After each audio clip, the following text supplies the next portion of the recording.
Tráiler oficial del Armagedón. Tráiler oficial del Armagedón. Antes del estreno de una película, siempre salen 1 o 2 tráilers oficiales.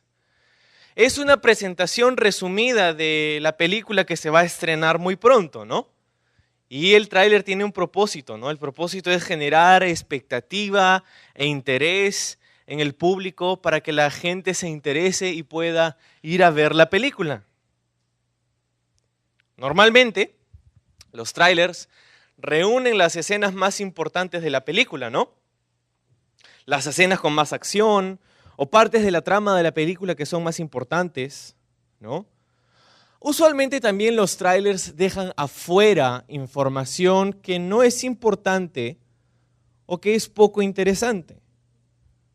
Los trailers son cortos, precisos y directos.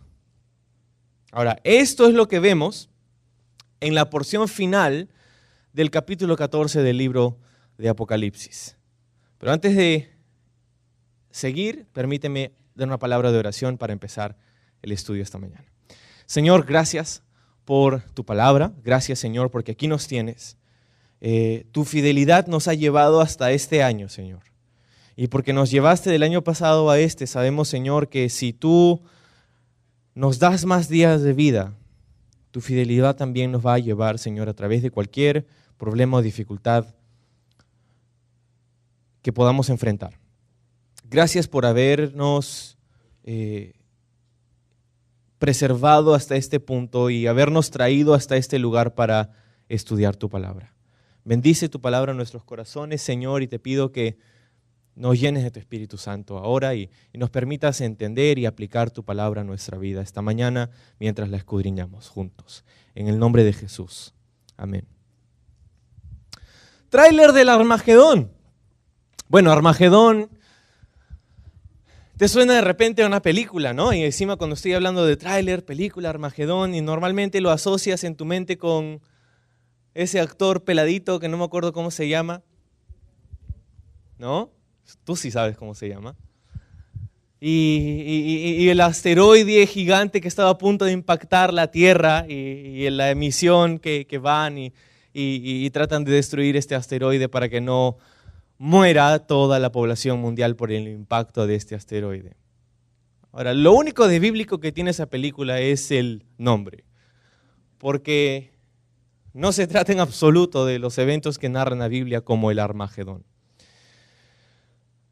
Ahora, quiero hacer este énfasis en un tráiler. De repente te parece un poco inusual o de repente un poco extraña la manera como hemos empezado nuestro estudio bíblico esta mañana. Pero quiero que prestes atención porque hay una verdad aquí y es que hemos venido estudiando el capítulo 14. De hecho, estamos en una serie de estudios a través del libro de Apocalipsis, capítulo por capítulo, versículo por versículo.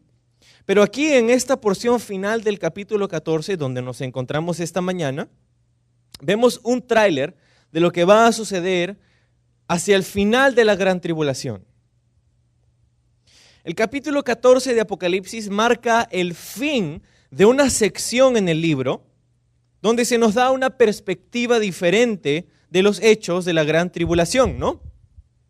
Hemos estado viendo los eventos desde la perspectiva de Dios, cómo estaba sentado en el trono, cómo viene el Cordero, toma el libro que estaba en la diestra, en la mano de Dios y abre cada uno de los sellos, y al abrir cada uno de los sellos vemos juicio y tribulación sobre la tierra. Vemos los eventos que van a suceder durante esos 7 años de tribulación, 3 años y medio de relativa paz y 3 años y medio de completa destrucción o gran tribulación, desde la perspectiva de Dios.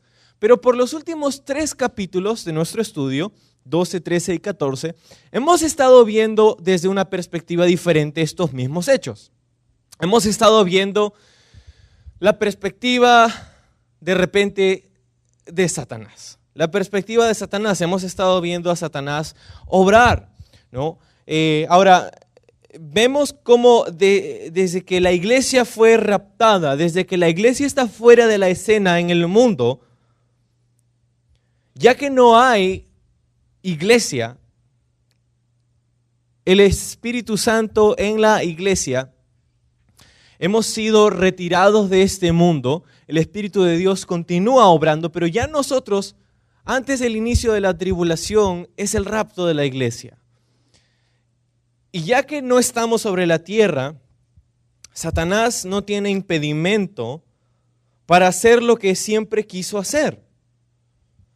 No solamente engañar, pero llevar a la humanidad a que adoren a Satanás, que le adoren a él.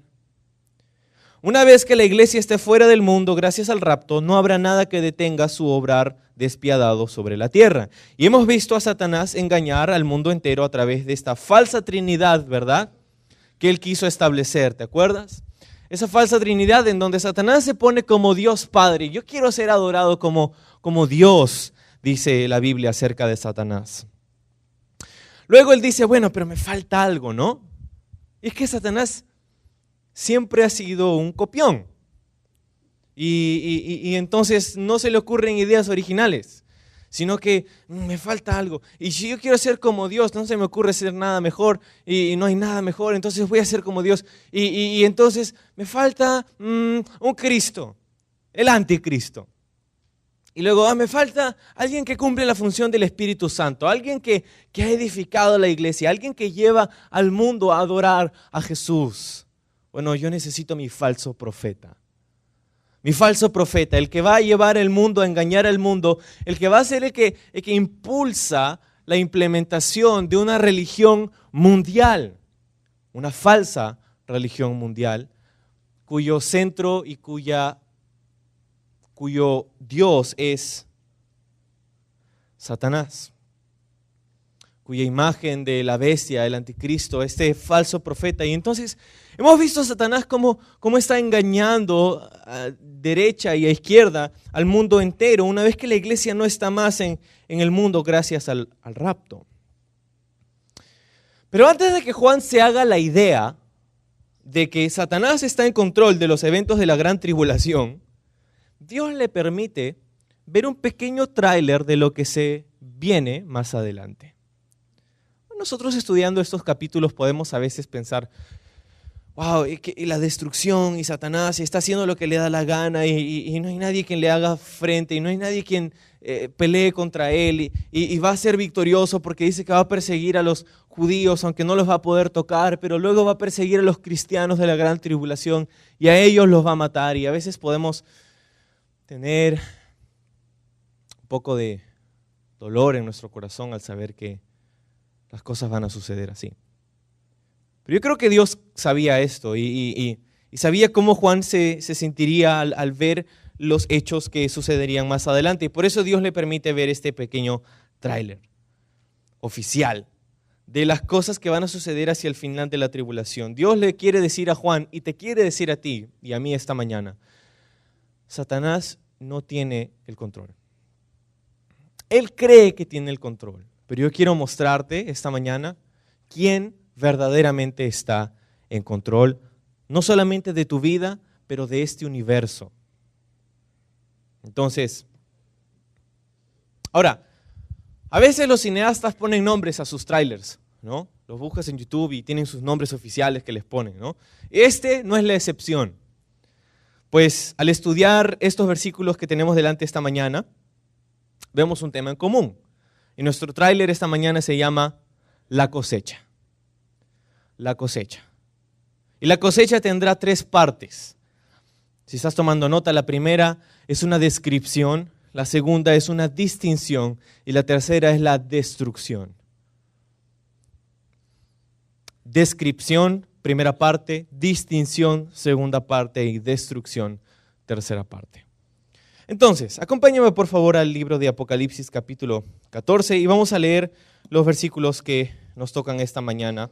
Dejamos la semana pasada en el versículo 13, así que leamos a partir del versículo 14. Dice Apocalipsis 14, 14.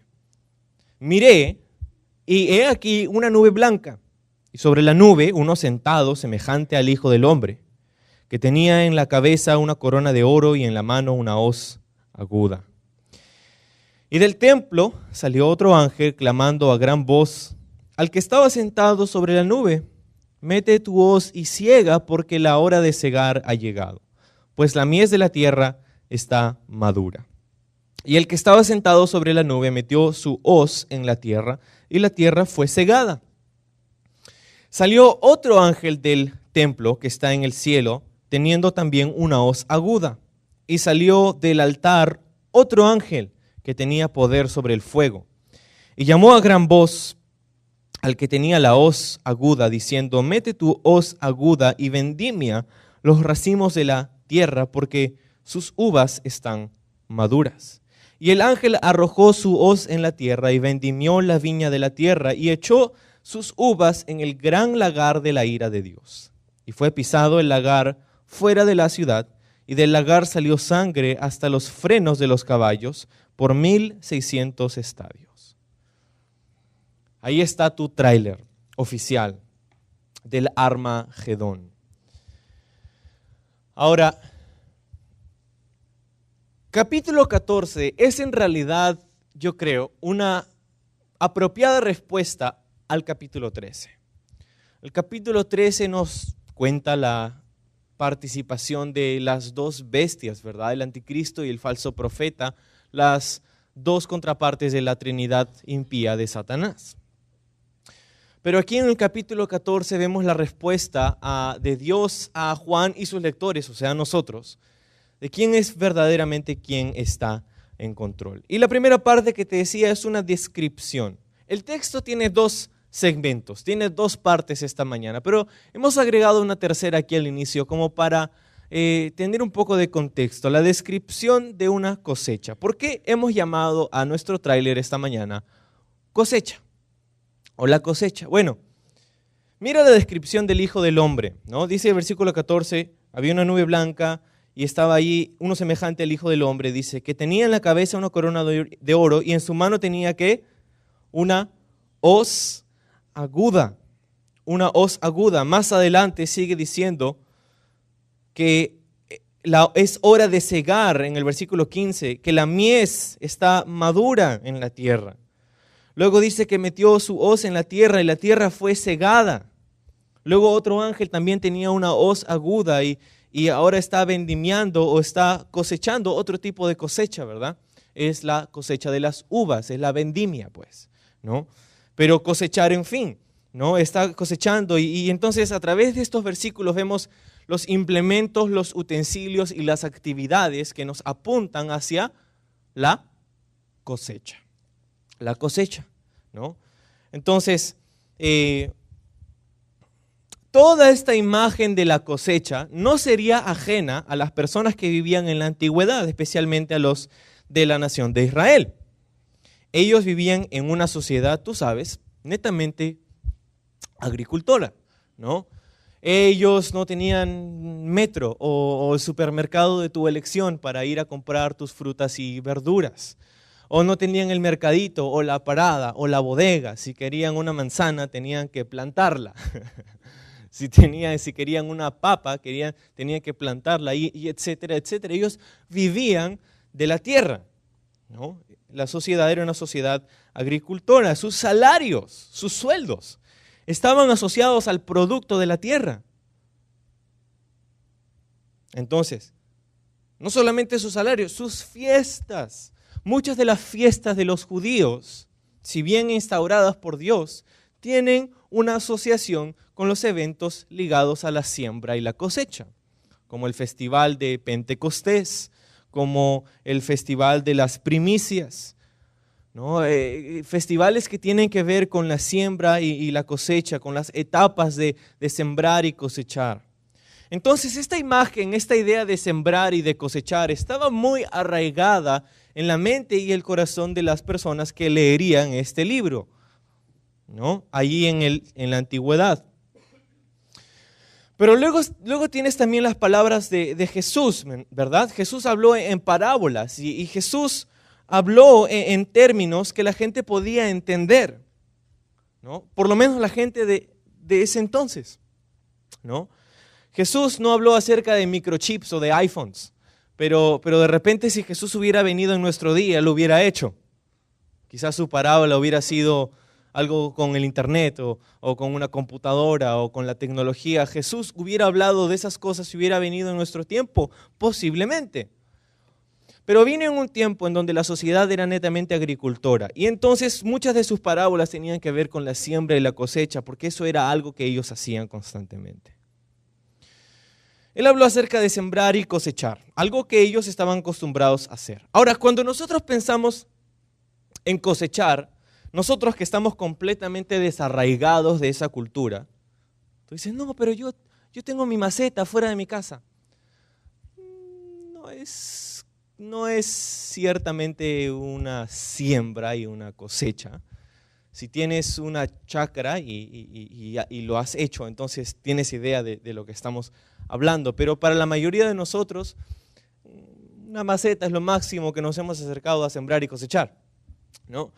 Pero nosotros cuando pensamos acerca de esto, pensamos en tiempos felices, ¿no? Tiempos, wow, la cosecha, un tiempo alegre con la familia, un tiempo de traer lo que la tierra ha producido, un tiempo de prosperidad.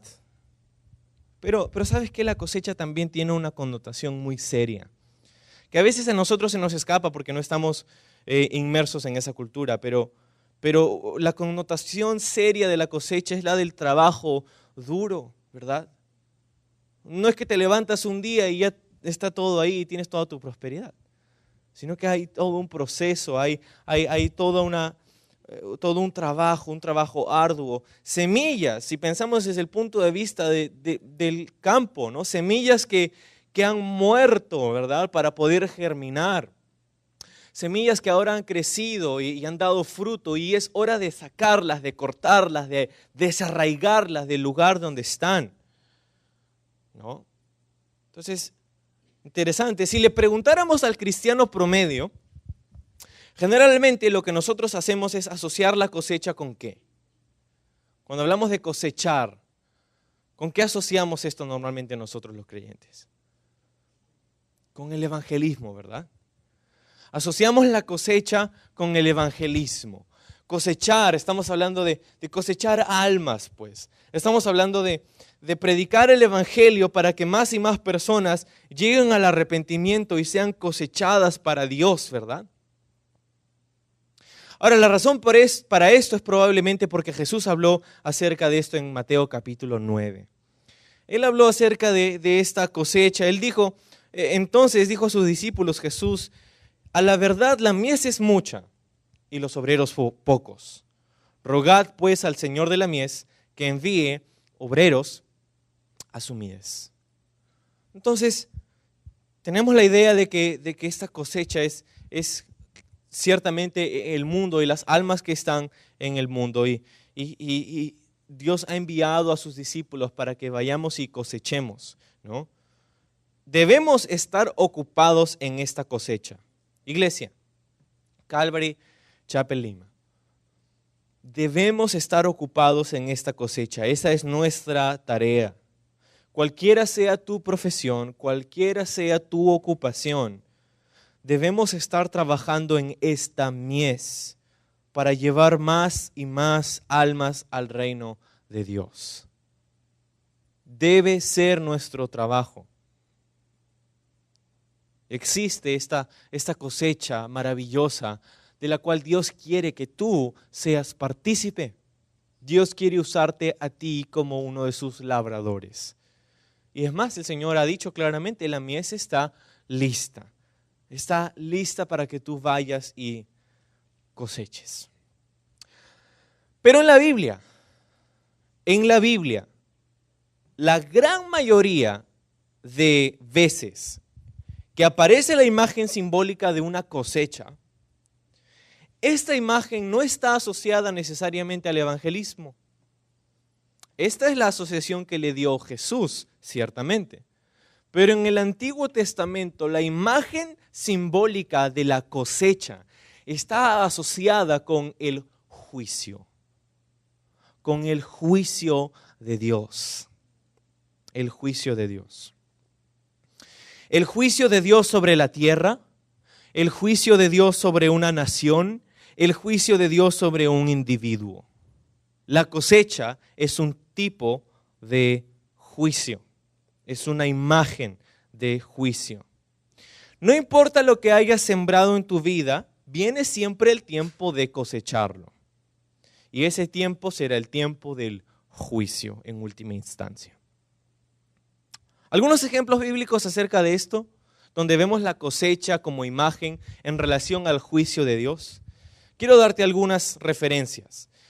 Si estás tomando nota, Jeremías 51:33. Es el lugar en donde Dios da una promesa acerca de la nación de Babilonia. Babilonia era esta nación que llevó cautiva a Jerusalén, a Israel, ¿no? Y Dios promete que iba a llevar a los de Babilonia a rendir cuentas delante de Él. El tiempo llegaría en donde los de Babilonia rindan cuentas delante de Dios. Y ahí en Jeremías 51:33, Dios dice: porque así ha dicho Jehová de los ejércitos, Dios de Israel: la hija de Babilonia es como una era cuando está de trillar. De aquí a poco le vendrá el tiempo de la siega. O en otras palabras, el tiempo de la cosecha. Entonces, Dios hace referencia a la cosecha o a la siega como el tiempo de juicio para la nación de Babilonia. Otra referencia, Isaías 63:3. Isaías 63:3 dice: he pisado yo solo el lagar, dice Dios, y de los pueblos nadie había conmigo. Los pisé con mi ira y los hollé con mi furor. Su sangre salpicó mis vestidos y manché todas mis ropas. El tiempo de esta vendimia, del lagar, de las uvas. Quizá uno de los pasajes más famosos que habla acerca de la cosecha como imagen de juicio de Dios está en Joel. Joel capítulo 3, versículos 13 y 14. Donde se nos dice claramente esto: echad la hoz porque la mies está ya madura. Casi textualmente las palabras de Apocalipsis. Venid, descended porque el lagar está lleno, rebosan las cubas porque mucha es la maldad de ellos. Muchos pueblos, dice, en el valle de la decisión, porque cercano está el día de Jehová en el valle de la decisión. Entonces, vez tras vez en la Biblia, encontramos pues de que la cosecha es una imagen del juicio de Dios. No solamente en el Antiguo Testamento, en el Nuevo Testamento, llega Juan el Bautista a la escena, ¿verdad? Juan el Bautista hablando acerca de Jesús. Y Juan el Bautista identifica a Jesús como el Cordero. El Cordero, pero no solamente como el Cordero, sino también lo identifica como alguien que está segando, que está cosechando. Fíjate, en Lucas 3:17, Juan el Bautista dice acerca de Jesús: su aventador está en su mano. El aventador era como un abanico donde tú levantabas hacia el aire los granos de trigo para que la cáscara del trigo se vuele y la semilla quede en el abanico. Su aventador está en su mano y limpiará su era y recogerá el trigo de su granero y quemará la paja en fuego que nunca se apagará. Esto es lo que dice Juan el Bautista acerca de Jesús. Limpiará su era, recogerá su trigo en su granero y quemará la paja en fuego que nunca se apagará. Jesús también habló acerca de la cosecha, no solamente en ese versículo acerca de la mies es mucha y los obreros pocos, sino también en Mateo 13, lugar a donde vamos a regresar en un momento más. Solamente quiero mencionar unos versículos. Él habló acerca de la cosecha y dijo: el que siembra la buena semilla es el Hijo del Hombre. ¿Quién es el Hijo del Hombre? Es Jesús, ¿verdad? El que siembra la buena semilla es el Hijo del Hombre. El campo es el mundo. La buena semilla son los hijos del reino y la cizaña son los hijos del malo. Entonces, en nuestra descripción de la cosecha, parte número 1, la descripción de nuestra cosecha aquí en Apocalipsis 14, no es una cosecha de evangelio o evangelismo, es una cosecha de juicio, ¿no? Luego, la distinción, parte número 2, ¿no? La distinción. Quiero que veas, por favor, nuevamente los versículos aquí en Apocalipsis 14. Mira el versículo 14, dice, miré, y he aquí, una nube blanca, y sobre la nube uno sentado semejante al Hijo del Hombre. ¿Te acuerdas ese título? Lo acabamos de leer. ¿El Hijo del Hombre quién es? Jesús, ¿verdad? Uno semejante, pero algunos dicen uno semejante, no es el Hijo del Hombre, es semejante al Hijo del Hombre. Y algunos tienen un poco de dificultad tratando de reconciliar que Jesús es esta persona mencionada aquí en este versículo. Pero en realidad no es difícil entenderlo. Y la razón por la que Juan dice uno semejante al Hijo del Hombre es porque hay una distinción, y esa es nuestra segunda parte. Distinción acerca de la imagen de Jesús y distinción acerca de lo que es cosechado. Distinción de la imagen de Jesús, pues le vemos a Jesús y no le vemos, no sé si te diste cuenta, está en una, ¿dónde? En una nube, ¿verdad? Está en una nube, no está en una cruz. Vemos que tiene sobre su cabeza, ¿qué cosa? Una corona ¿de qué? Una corona de oro. Y la palabra para corona es, curiosamente, una corona de victoria. Tipo la corona que se le daba a un guerrero, un gladiador cuando ganaba. Una corona de victoria y una corona de oro. Fíjate que no está en una cruz, está en una nube. No tiene una corona de espinas en su cabeza, sino tiene una corona de oro sobre su cabeza. Y mira lo que tiene en su mano. ¿Qué tiene en su mano Jesús? Una hoz. Una hoz. Claramente una hoz es un instrumento de siega, de cosecha. Es como un cuchillo afilado que tiene una forma curva, ovalada, que utilizarías para cortar y arrancar el trigo. Una hoz. Tiene en su mano una hoz y está hablando acerca de este juicio, ¿no? Ahora, hay personas que dicen acerca de Jesús, pero Jesús no juzga a nadie. Jesús no juzgaría a nadie. Yo tengo un problema para creer en un Dios que juzga a la gente. ¿Cómo puedo creer en Jesús sabiendo que Él juzga? ¿Cómo puedo? Y hay gente que tiene problemas para confiar en el juicio de Dios. Ahora, yo tengo un problema si es que Dios no juzga.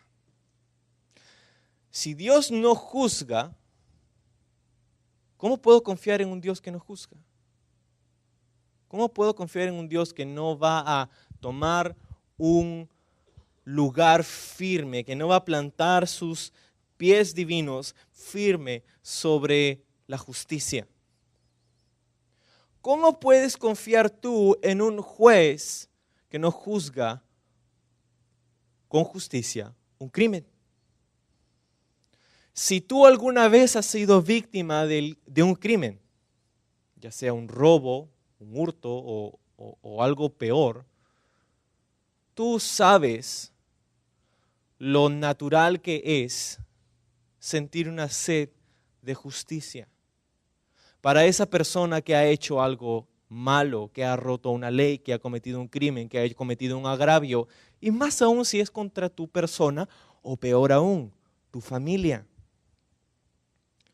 ¿Qué pensarías del juez que absuelve al criminal que ofendió y agredió a tu familia?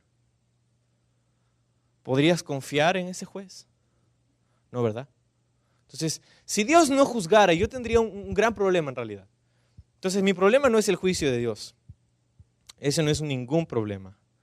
Pero hay personas que dicen, no, Dios no juzgaría. Pero mira lo que está haciendo aquí el Hijo del Hombre. Mira el versículo 16, por favor. Dice, y el que estaba sentado sobre la nube, o sea Jesús, metió su hoz en la tierra y la tierra fue cegada. La tierra fue cegada. Y los que dicen, no, pero este no puede ser Jesús porque Jesús vino humilde, lleno de amor, lleno de gracia.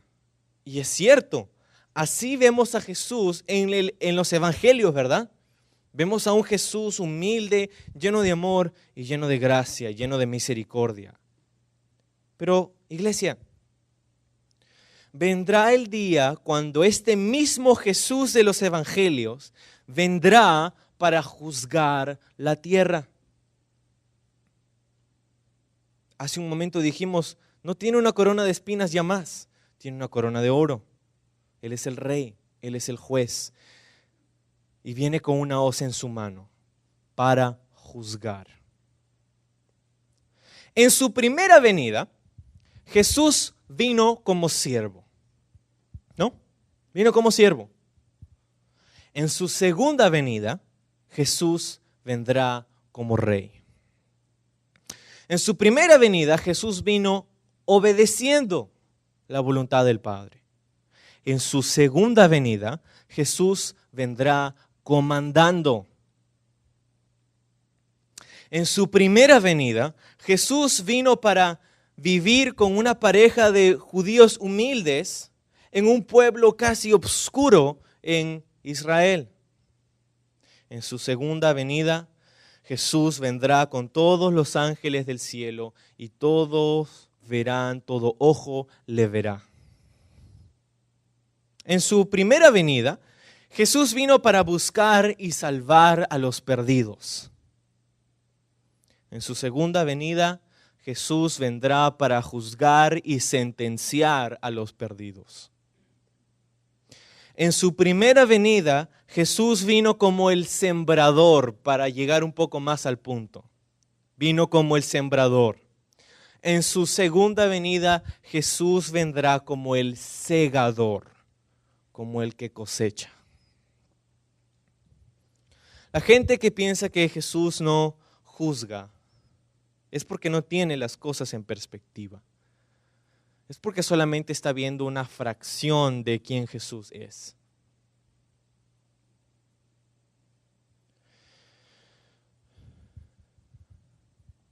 ¿Cómo puedes confiar en un Dios que no juzga el pecado, por ejemplo?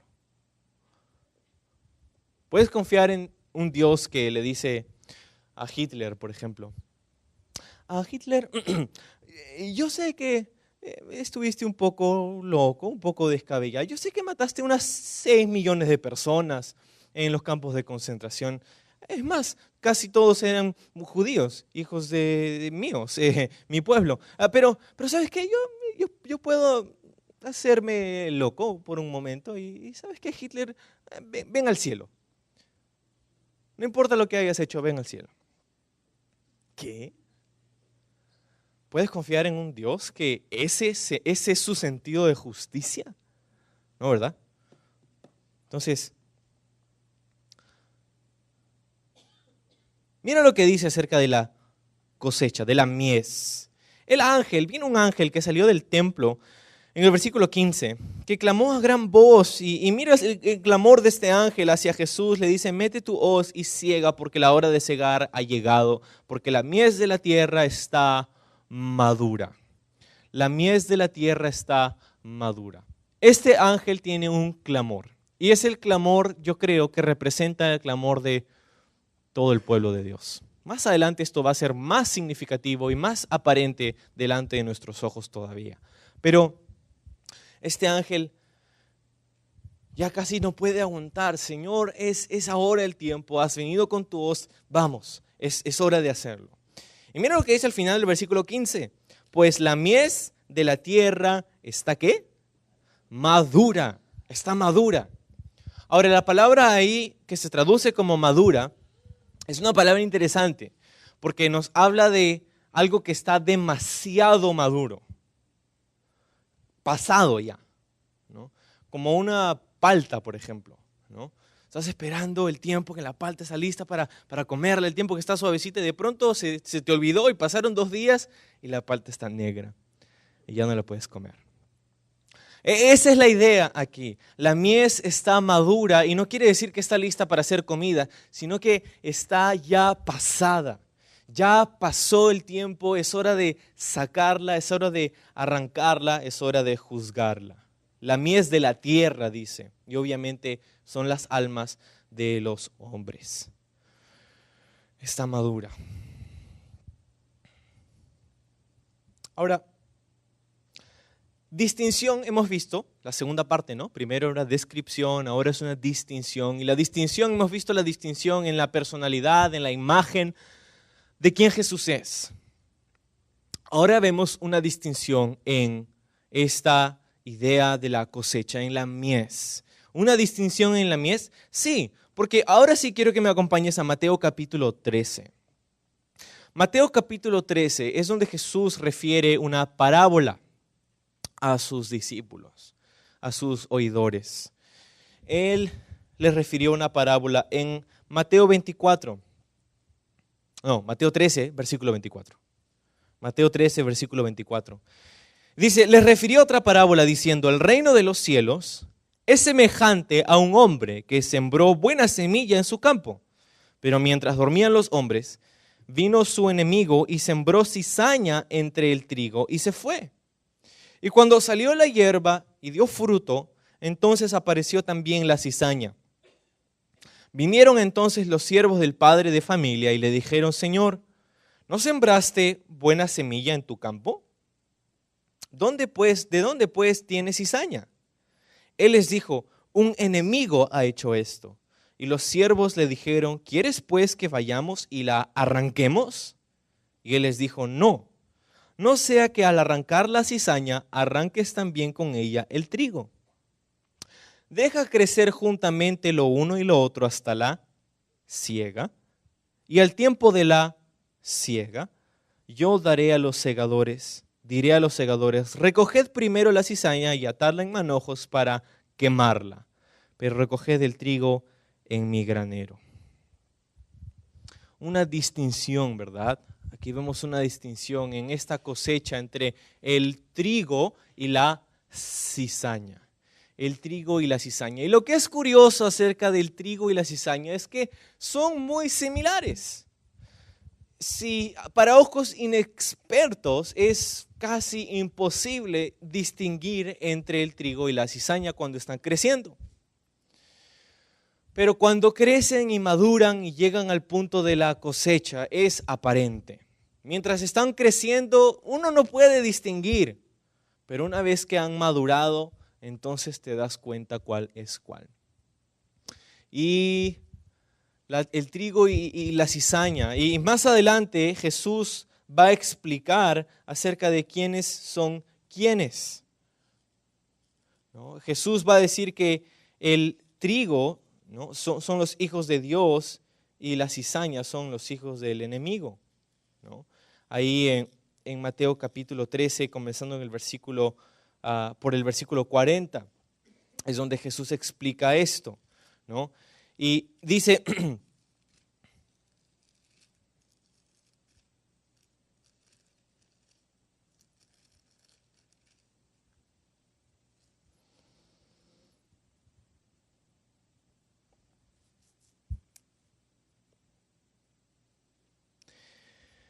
dice también,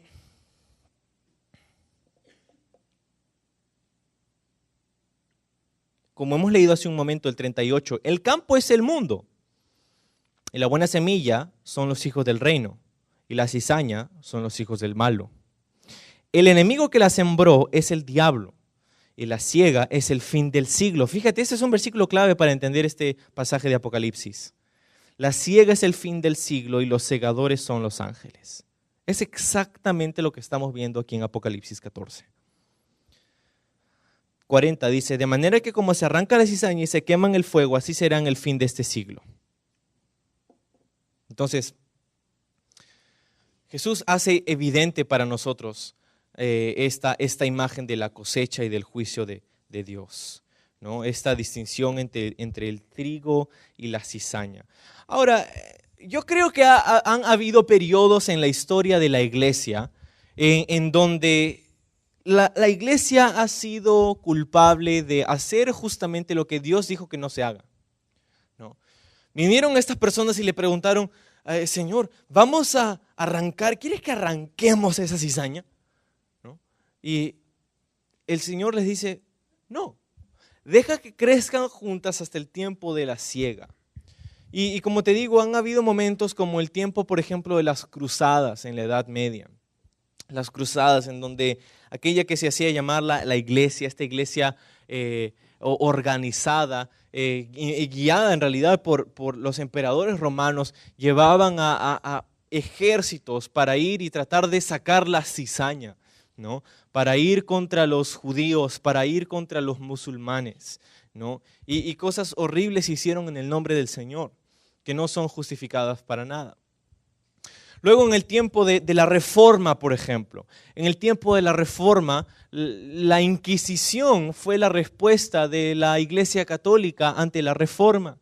Tiempo después comenzaron la Inquisición inglesa, la Inquisición española, para poder arrancar la cizaña, pues, a estos protestantes, a estos evangélicos, a estos reformados. Y la Iglesia Católica, a través de la Inquisición, persiguió, hizo una cacería de brujas de estos que se llamarían los reformados, y juntamente con ellos los judíos y los musulmanes también. Entonces, tenemos que tener cuidado, porque el mandato de Dios aquí es que nuestra responsabilidad no es arrancar la cizaña. Hubo un tiempo en el tiempo de Jesús en donde sus discípulos estaban entrando a una ciudad y esa ciudad no quería saber nada con Jesús. Dos de sus discípulos, los hijos de Zebedeo, vinieron ante Jesús y le dijeron, Señor, ¿no quieres que mandemos fuego del cielo para que consuma esta ciudad? ¿No? Y Jesús les dijo, tranquilos, tranquilos hijos del trueno. ¿No? En otras palabras, le estaba diciendo Jesús, no sean fosforitos, no sean gallitos, ¿no? Tranquilos, ¿no? Dios, Jesús está completamente en control, ¿no? Llegó un momento en donde venían unas personas que estaban echando demonios en el nombre de Jesús y sus discípulos lo escucharon y fueron corriendo delante de Jesús y le dijeron, Señor, esta persona está expulsando demonios en tu nombre, ¿no quieres que vayamos y le tapemos la boca? Jesús le dice, tranquilos nuevamente, ¿no? Si no está contra mí, está conmigo, ¿no? Entonces, Jesús nos muestra que hoy, ¿no? Hoy no es el tiempo de la cosecha. Hoy no es el tiempo de la cosecha, de la siega. Dice claramente ahí en Mateo que la siega es el ¿qué? El fin del siglo. El fin del siglo. Y los segadores, fíjate, no son la iglesia. Los segadores no son la iglesia. Tu trabajo no es tratar de ir y arrancar la cizaña. ¿Por qué? Porque la cizaña mala, cizaña mala. Esa no es tu tarea. Esa es la tarea de los ángeles que Dios enviará. Esa es la tarea de Jesús. Él va a traer, cuando venga su segunda venida, como dice en Apocalipsis, una hoz, y Él va a arrancar la cizaña y la va a echar en ese lago de fuego y va a tomar el trigo y lo va a guardar en su granero tal cual nos lo ha prometido. Va a haber un tiempo de siega, de cosecha, pero ese es al final del siglo, al final de la era. Y debemos confiar en que Dios conoce quiénes son trigo y quiénes son cizaña. ¿Viste que el trigo y la cizaña eran similares al crecer? Pues sabes, es una de las tácticas del diablo. En la parábola dice que el diablo fue y sembró cizaña en el trigo. Y el trigo son los hijos de Dios, los hijos del reino de Dios. En otras palabras, tú y yo. Pero Satanás sembró cizaña allí. Y Satanás lo que hace es tratar justamente de eso, sembrar cizaña. Esa frase que nosotros utilizamos, ¿no? Una persona que siembra cizaña, ¿no? Es una frase que usamos nosotros, pero muchas veces olvidamos su origen. Y ese es su origen. ¿Quién es el que siembra cizaña? es Satanás. Es Satanás. Por eso cuídate de no sembrar cizaña. Esa es una aplicación un poco secundaria para esto, pero lo que vemos en realidad es que hay dentro del pueblo de Dios, dentro del trigo, del campo de trigo, hay cizaña que crece juntamente con él. Hay cizaña. Pero nuevamente nuestra tarea no es arrancar la cizaña. ¿Cuál es nuestra tarea? Si Dios dijo que el trigo éramos nosotros, ¿cuál es nuestra tarea?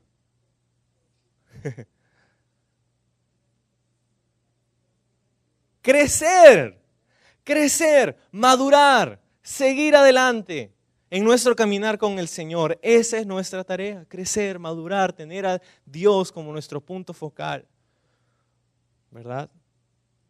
Y dejar que Dios sea quien se encargue de lidiar con la cizaña al fin del siglo. Ahora, hay algo interesante, porque Jesús hablaba acerca de esto y decía, la mies está lista, orad para que envíe Dios, el Señor de la mies, obreros a su mies, ¿verdad? Es lo que acabamos de leer hace un momento ahí en el capítulo 9 de Mateo. Pero creo que hay algo que fallamos en entender cuando Jesús estaba hablando acerca de la mies, porque no es que Jesús le dio un nuevo significado a la imagen bíblica de la cosecha. Cuando el trigo está listo para ser cosechado, hay un tiempo específico en donde el trigo comienza a crecer y comienza a decaer. Mientras más crece, más va postrando su parte superior. Ahora, una vez que se pasa el tiempo de la cosecha y no ha sido cosechado el trigo comienza a ponerse blanco y comienza a secarse. Y si alguna vez pasas por un campo de trigo y ves que está blanco, lo que quiere decir es que su tiempo de cosechar está a punto de terminar. Si no lo cosechas de inmediato, se seca y se echa a perder para siempre. Y es lo que Jesús dijo acerca de la mies. Los campos están blancos, dijo Jesús a sus discípulos. Eso quiere decir, no quiere decir, mira, está listo. Quiere decir que el tiempo está a punto de acabarse, que el trigo está a punto de echarse a perder si no vas y lo cosechas. El tema de la mies y del evangelismo no es un tema de opción, es un tema de urgencia, es un tema de mandato. El juicio es inminente, el juicio está por venir. Pero hay una distinción, ¿verdad?, entre el trigo y la cizaña. Quiero darte 3 distinciones acerca del trigo y la cizaña que creo que son muy interesantes, porque si Jesús dijo que el trigo somos nosotros, hay cosas que debemos aprender, no solamente que nuestra responsabilidad es crecer, pero fíjate, cuando el trigo crece, su tallo se postra. Cuando el trigo crece, su tallo se postra. Cuando la cizaña crece, crece en altura y jamás se postra. Crece en altura y se queda así, bien parada hacia arriba, la cizaña. Lo que es curioso, porque si nosotros hemos de ser como el trigo, a medida que nosotros vayamos acercándonos a Dios, madurando en el Señor, conociendo más de Dios, de su gracia y su misericordia, más vamos a postrarnos, a decaer, a humillarnos delante de la presencia de nuestro Dios. La humildad es una característica clave de un hijo de Dios, del trigo. La soberbia y la arrogancia es una característica fundamental de la cizaña, de una persona que no es un hijo de Dios.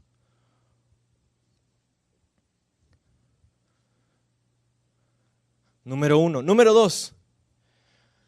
A medida que el sol se hace más fuerte, la cizaña madura más rápido.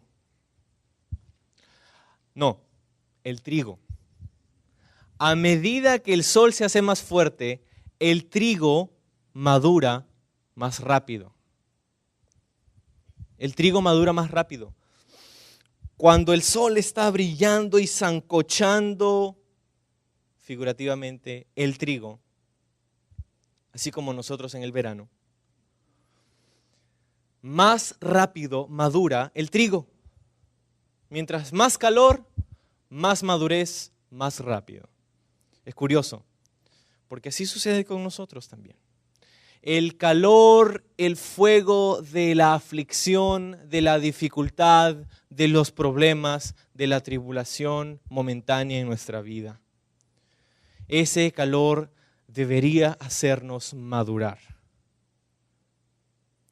Cuando Dios envía una dificultad, una prueba a tu vida, el deseo o la intención de Dios es que esta misma te haga crecer y madurar.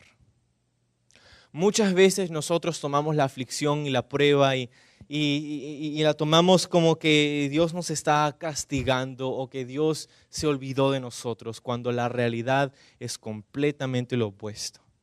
Cuando pasas por una dificultad, por una prueba, Dios conoce la razón por la que la ha enviado y tú deberías conocerla también. Es para hacerte madurar, así como el trigo. Y número 3. A medida que el trigo crece, sus raíces en la tierra se hacen más débiles. Cuando el tallo y cuando la parte del trigo, la parte superior del trigo va creciendo y va está lista para la cosecha, sus raíces se van debilitando para que la cosecha sea más fácil. Pero sus raíces se van debilitando porque toda la atención del trigo se va a la parte superior. Lo que es curioso también, porque así también debe ser con los creyentes. A medida que vamos creciendo, a medida que vamos madurando, a medida que vamos conociendo y creciendo en la gracia de Dios, nuestras raíces, eso quiere decir, nuestro agarre de las cosas del mundo se va soltando y se va debilitando. Vamos dejando de tener un afán por las cosas de este mundo y estamos ahí en las cosas de la tierra afanados y no, nadie nos saca de ahí. Vamos creciendo y nuestro agarre de las cosas de este siglo van disminuyendo. Nuestra atención se pone en las cosas de arriba. Así con el trigo, así con el creyente. Una distinción, ¿verdad?, entre el trigo y la cizaña. Entonces, lo hermoso acerca de este tiempo, ¿te acuerdas? Te dije que hoy no es un tiempo de siega, no es un tiempo de cosecha, es un tiempo de crecimiento. Pero lo hermoso acerca del día de hoy es que cualquier cizaña puede convertirse en trigo. El día de hoy, cualquier cizaña puede convertirse en trigo. Si tan solo ponen su fe en Jesús, si tan solo se arrepienten de sus pecados, cualquier cizaña, por más horrenda que sea y por más arraigada que esté, el día de hoy puede convertirse en trigo. Bueno, seguimos en el versículo 17 donde dice, pues salió otro ángel del templo que está en el cielo, teniendo también una hoz aguda. Y salió del altar otro ángel que tenía poder sobre el fuego y llamó a gran voz al que tenía la hoz aguda, diciendo, mete tu hoz aguda y vendimia los racimos de la tierra porque sus uvas están maduras.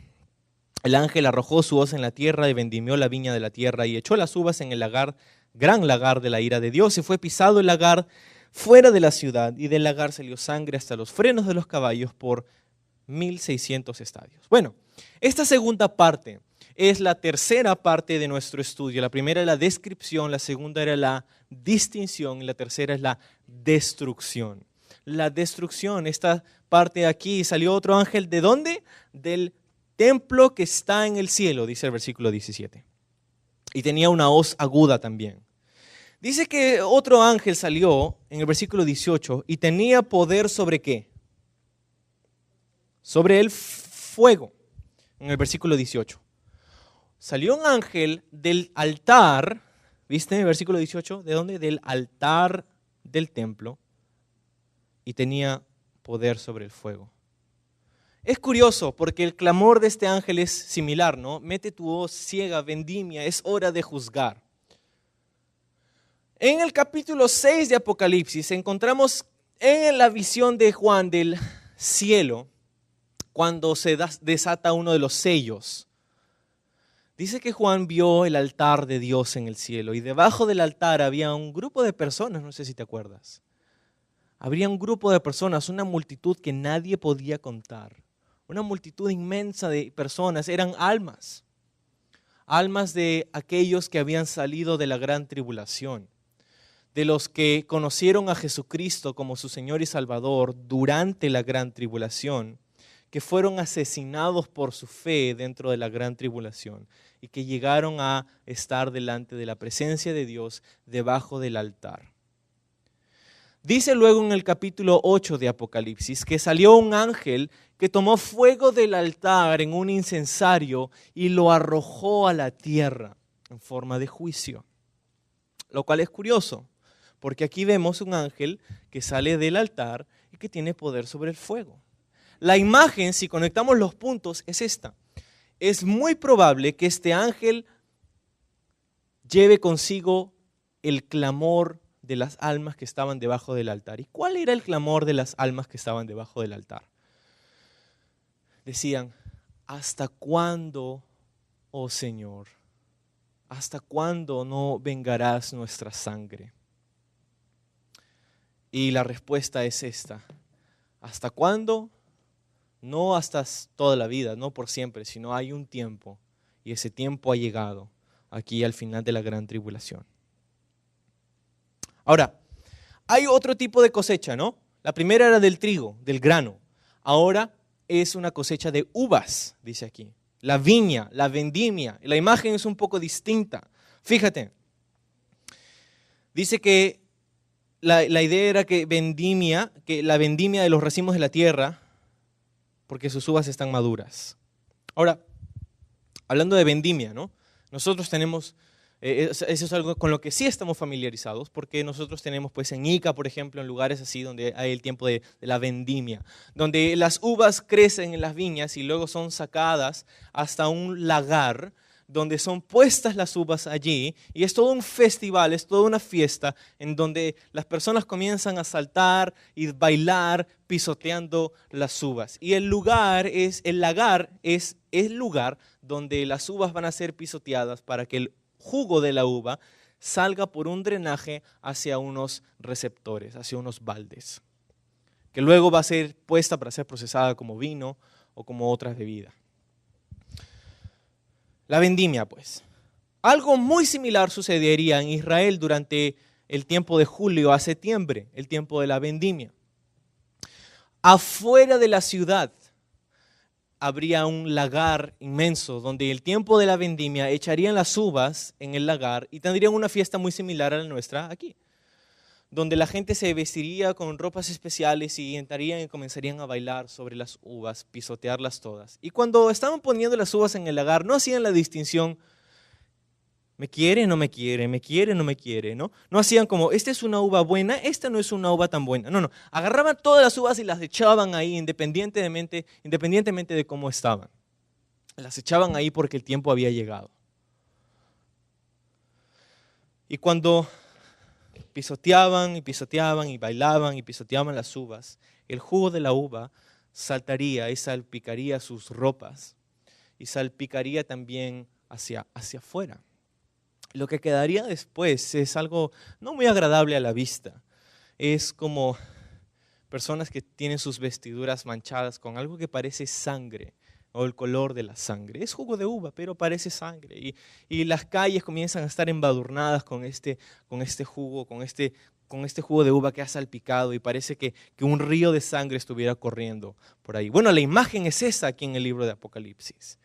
el tiempo de la vendimia. Sus uvas están maduras. Ahora, dice que la vendimia o la viña, en este caso era la tierra en el versículo 19. El ángel echó su hoz en la tierra y vendimió la viña de la tierra, dice. La tierra. Típicamente en la Biblia, la viña es una imagen de la nación de Israel. En el Nuevo Testamento, Jesús dijo que Él era la vid y nosotros sus pámpanos, sus racimos. Pero aquí no es ni la nación de Israel ni nosotros los creyentes. La viña es claramente la tierra, el mundo, las personas dentro de la gran tribulación, aquellos que han rechazado el mensaje de salvación en Jesucristo. Y la idea es que esta vendimia va a ser así de sangrienta. Y el tráiler, del cual te hablaba al inicio, el tráiler oficial del Armagedón. Esta es una referencia para la batalla del Armagedón, que vamos a encontrar en el capítulo 16 y en el capítulo 19 del libro de Apocalipsis. Un tiempo en donde, según Zacarías capítulo 12, dice algo como esto. Dice, miren, Jerusalén está sitiada, lo mismo que Judá, pero yo haré de Jerusalén una copa que hará temblar a todos los pueblos que la rodean.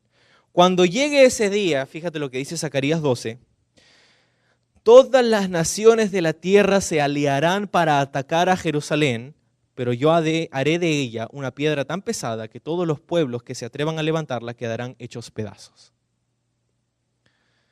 El Armagedón es un tiempo en donde todas las naciones de la tierra van a ir aliados en contra de Jerusalén, en contra de Israel, al final de la gran tribulación. Ahora, en realidad no es una batalla. Llamamos la batalla del Armagedón. En realidad no hay batalla, es más como la masacre del Armagedón, donde Dios es victorioso. Dios va a masacrar a todos ahí en ese momento, ¿no? Pero este es un tráiler, es un previo, es un vistazo a lo que va a suceder más adelante. Y la imagen es de completa destrucción. ¿Te das cuenta? Las uvas, cada uvita madura, dice, estaba madura. Eso quiere decir las almas de las personas que han rechazado el Evangelio ahora están maduras. Su decisión no va a cambiar. Han probado el fruto de lo que es rechazar el Evangelio de Dios y van a ser echadas en el lagar de la ira, dice, de Dios. Y dice el versículo 20, y fue pisado el lagar fuera de la ciudad, y salió de él sangre hasta los frenos de los caballos por 1,600 estadios. 1,600 estadios es aproximadamente 320 kilómetros. 320 kilómetros, lo que es aproximadamente la dimensión de la nación de Israel. El área de la nación de Israel, la longitud de la nación de Israel. Es curioso, porque ahí en Zacarías acabamos de leer que al final, en este tiempo de la batalla del Armagedón, vendrán todas las naciones y se reunirán afuera de la ciudad de Jerusalén, la sitiarán. Eso está hablando de este tiempo, donde todas las naciones rebeldes se reúnen para atacar al pueblo de Dios. Pero Dios dice, va a tomarles y va a echarles en el lagar y va a pisotearles y su sangre va a salir por toda esta ciudad. La destrucción, el juicio es inminente. Dos tipos de cosecha. El primero, una cosecha de distinción. Una cosecha donde Dios tomará el trigo y lo guardará en su granero y tomará la cizaña y la echará en el fuego. Y una cosecha de destrucción. Una cosecha en donde el mundo en rebelión en contra de Dios va a ser echado en el lagar de la ira de Dios. El juicio de Dios. Y nadie, por más que quieran y por más recursos que puedan utilizar, nadie podrá escapar el juicio de Dios. Ahora, nosotros nos quedamos con 3 cosas para aplicar a nuestras vidas aquí al final de este estudio. 3 cosas importantes. La primera es que así como este es un tráiler de las cosas que van a suceder, es un previo, es un vistazo de las cosas que van a suceder en el futuro, donde nos damos cuenta que Dios es quien está en control. No sé si en este pasaje que hemos estudiado esta mañana, tú has podido ver siquiera una pizquita de control de Satanás. ¿Quién está en control? Dios, Jesús. Él está en completo control. Y eso es lo que puedes recordar. Número uno, Dios está en control. Dios está en control de tu vida. Dios está en control de tu situación. Dios está en control de tu trabajo. Dios está en control de tus estudios. Dios está en control de tu familia. Puedes confiar que al final, por más tenue que se vea tu camino, Dios está en control. Recuerda eso a través de los problemas, a través de las dificultades. Dios está en control. Dios está en control. Número 2. El juicio es inminente. El juicio es inminente. Acabamos de decir, nadie va a escapar el juicio de Dios, la ira de Dios. La ira de Dios contra aquellos que han rechazado a Jesús. Jesús es la única manera a través de la cual nosotros podemos reconciliarnos con el Padre. El juicio es inminente y tan real como es este mundo, tan real como es tu entorno, tan real como es tu vida, así de real será el juicio de Dios contra aquellos que rechazan a Jesús. Y este no es un mensaje de odio, es un mensaje de amor. Y porque el juicio es inminente, tú y yo tenemos una responsabilidad. Tú y yo tenemos conocimiento acerca de algo que va a suceder en el futuro. Y ay de nosotros si no lo compartimos. Ya que el juicio es inminente, nuestra tarea debería ser participar de esta cosecha porque los campos están blancos. Predicar el evangelio. Nuestra oración debería ser: Señor, danos un corazón por el mundo perdido. Danos un corazón por las almas que se pierden. Danos un corazón por las personas que no te conocen. Y úsanos. Ya que el juicio es inminente, nuestra tarea es compartir el evangelio. Para que ese lagar sea menos y menos consistente de uvas. Que podamos predicar el evangelio y cosechar almas para el reino de Dios. Y número 3, como dijimos hace un momento, hoy es un tiempo en donde la cizaña puede convertirse en trigo. Y quizá ese es tu tiempo hoy, para ti. Quizá tú eres una persona que no tiene un conocimiento de Dios, no tienes una relación personal con Dios. No te consideras necesariamente trigo. Pero si no te consideras necesariamente trigo, entonces la otra opción es que pues simplemente eres cizaña. Y lo que le espera a la cizaña no es algo muy agradable. Por eso, hoy, tú puedes convertirte en trigo. Puedes convertirte en un hijo de Dios. Vamos a orar.